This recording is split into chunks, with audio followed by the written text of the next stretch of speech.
naman tayo sa isang side mo, sa yung relationship. Opo. Everyone knows naman na you're engaged. And Opo. Yeah. ito na nga, in 2 months time, o in less than 2 months, tama ba? Oo nga, no? Tama, in less than 2 months na lang, you're getting married na. So yan, how was it? And bakit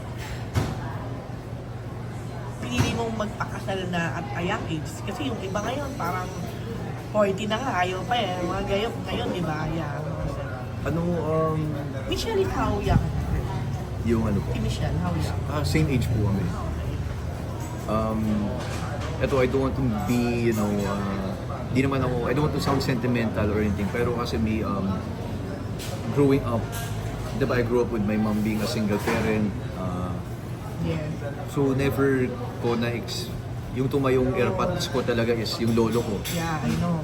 You know that naman. And my mom, at the same time, my mom had to try to be a father figure, mother figure. And my father figure was my lolo growing up. And which I'm very happy about. But then, as I grew up, syempre may times na iniisip ko, What?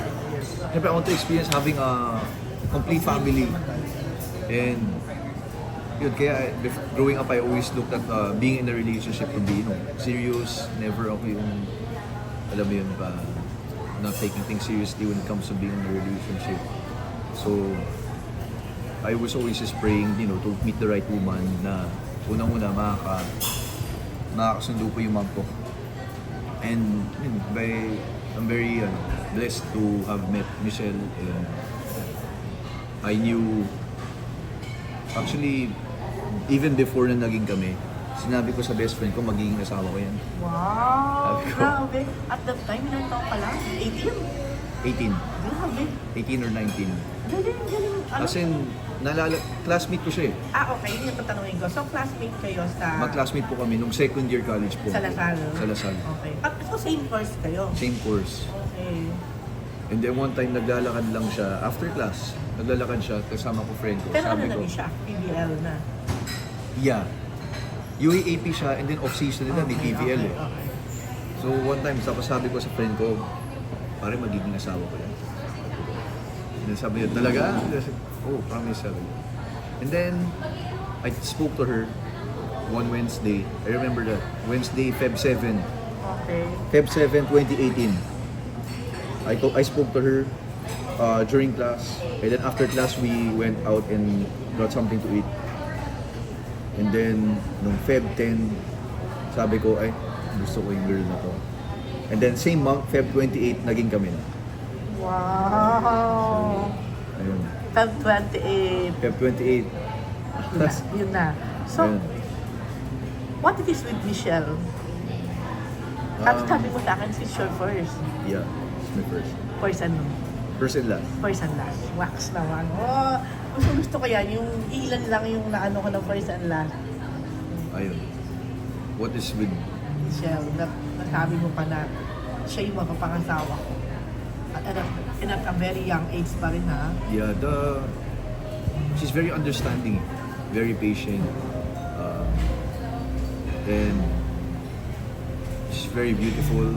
It's not for kita ko na. Yes, But at the same time, what she does to me, she makes me a better man. Because I admit na before I met her, ako until now, may band ako. Mahilig ako mag-music. Pero alam yung, wala akong aspirations in life noon. Like, marami akong nagagawa, pero very lax, very football lang. Ano yung, iniisip ko lang sarili ko. Basically, yun. Iniisip ko lang sarili ko talaga, yung mga gusto kong gawin for myself.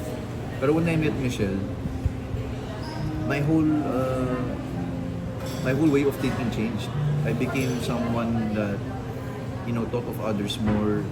I thought of wanting to make my life better, not for me, but for my mom, parang mas marami na awaken sa akin. Mas naging lalaki ako, basically. She made me a better man talaga. And until now, that's what she continues to do. Kasi when I see her, she continues to inspire me all the time. Imagine mo at a young age, naging scholar siya sa school because of volleyball. On top of that, kinukuha siya ng mga offers mag-model. Tapos ang galing niya sa sports niya. On top of that, honor student pa siya sa school. Ako yung, nung high school, mag-aaral lang ako para hindi lang bumagsak eh. Alam yun? Yung usual.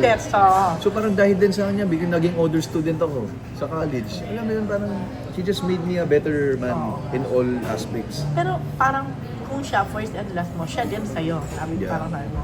Diba? Yeah. Wow. Ayan.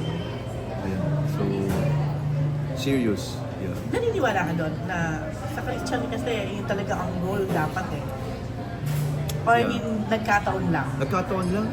Ako, I don't want to, lie and say na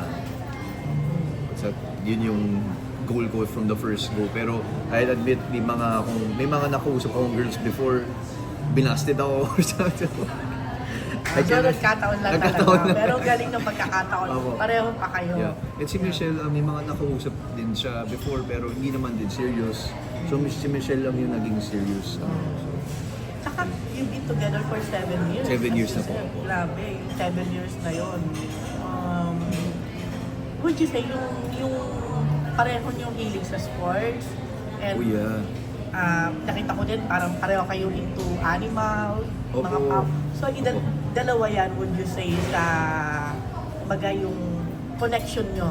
Ang Malaking dami connection namin nyo. connection, Ah, even talaga, with the way, aside from way of that. life. Talaga. As in, I love how simple she is din as a person. Isipin mo, you know how beautiful Michelle is, pero nagulat ako, marunong din siya mag-MRT, LRT. Marunong ka rin? Opo, yun yung way ko papunta sa school. Oo, kasi sa traffic, di ba? Sa traffic and Sa-top ka ba? Nasal-top? Nasal-top. Galing po kami Kailangan QC. mo nga mag-MRT. Kasi ayoko naman and then on top of that, nag-jeep kami. Ano yun, parang sabi ko, grabe tong babaeng to.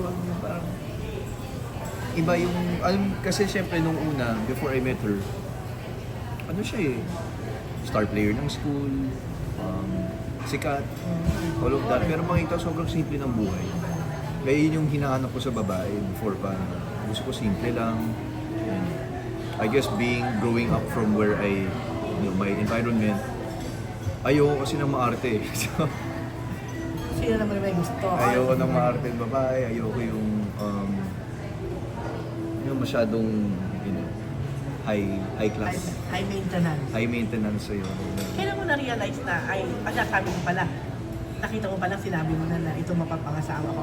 Pero before Gut feeling. propose, bago yung proposal na yon, talagang surprise proposal ba yon? Surprise. Surprise. Yeah. Saan naganap yung proposal? Sa bahay po ng mom ko. Bahay po nila Tito Sen. Sa Alabang? Alabang. Okay. Opo. Wala ka-idea si Michelle. Wala po. Aha. Ano kasi yun, Bakit mo naisipan on that day na ay magpo-propose na ako? specifically December 19. Okay. December 19 yun because that's the birthday of my dad. Okay. Siyempre he passed away noong 2020. And then I proposed to Michelle Last year lang. last year, December 19. Kasi in a way, I chose that date kasi in some way, my dad, Yeah. Parang so, to honor him. to honor him, parang nandun siya. Diba? And then, actually, very happy ako na I still proposed. Kasi, not everyone knows this, pero nung 4 years na kami, she knew I was going to propose. She said no. She said no. Hindi. Nagsabi ka na magpo-propose ka? Sinabi ko sa mom niya, and then yung mom niya, I guess yung gut feeling ng mom, nagpaalam ako sa mom. Okay. Kasi ako kahit yung Tama recent, naman. nagpaalam ako sa buong family niya, Okay. including her sister. So nung una, which, then yun, nag-guess Ilang sila. years pa lang kayo nung una mo? Nung 4 years ako. Okay. 4 years na 4 kami. years na rin naman. Tapos sinabi ko sa mom niya. And na siguro may good gut feeling yung mom niya. Nakwento ng mom niya sa kanya. And then, inunahan ako ni Michelle. Alam mo kung magpapapawag kong gagawin. Oh my. Sabi ko, ha?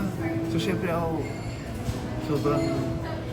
Naka-ready na ang engagement ring? hindi pa. Buti na lang. Siyempre yung ego ko as a man, lahat parang... yung pride ko. Marami, siyempre parang na-hurt ako na pride ko, gano'n. And then, actually after that, syempre, for a while, I was very sad. Then from time to time, even Hindi pagkasama ko naman siya, naging dahilan ng breakup, hindi naman. never kami nag-break. Okay. Pero it just made me, I'm very thankful din for that kasi after that moment, I ended up working on myself more. On top of that, parang challenge niya ako eh. It made me a better man. It made me and I respected her more pa. Because looking back, I respect her a lot for that kasi she's a woman who knows what she wants. And when she wants some things, di ba, parang may respeto siya para sa sarili niya. And yun, sa mga pananaw niya sa buhay, kasi I respect. And ayun, I didn't stop. And I still went for it 2 years later. So itong, And nag-guess na. so itong December 2020, pinagpaalam mo pa rin muna sa Pinagpaalam family ko. niya. Hindi ka na inunahan na Hindi na ako inunahan.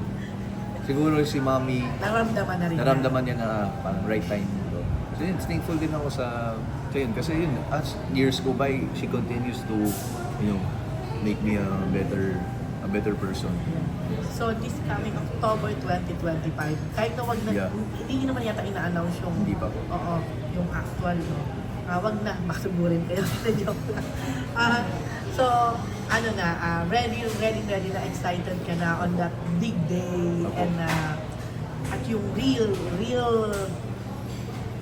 time, kumbaga, Opo. after the wedding. Yeah. So yun, very excited to, start a family with her. Yeah. Michelle, very supportive naman siya sa'yo, like sa pagiging public servant mo Opo, rin. very supportive po siya.